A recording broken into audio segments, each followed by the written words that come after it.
Hi అండి. ఈరోజు evening స్నాక్కి కొత్తిమీర పచ్చిశనగపప్పు మసాలా వడలు వేశాను.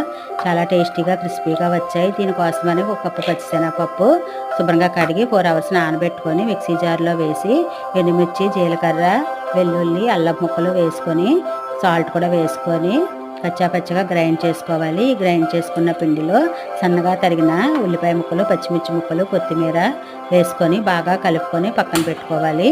ఇప్పుడు స్టవ్ వెలిగించి పాన్ పెట్టి ఆయిల్ వేసుకోవాలి.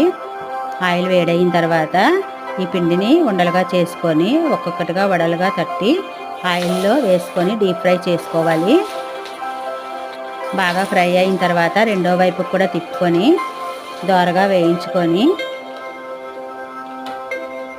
ప్లేట్లోకి తీసేసుకోవాలి. ఎంతో క్రిస్పీగా టేస్టీగా ఉండే కొత్తిమీర పచ్చిశనగపప్పు మసాలా వడలు రెడీ అయిపోయినాయండి. థ్యాంక్ యూ అండి. Thanks for watching.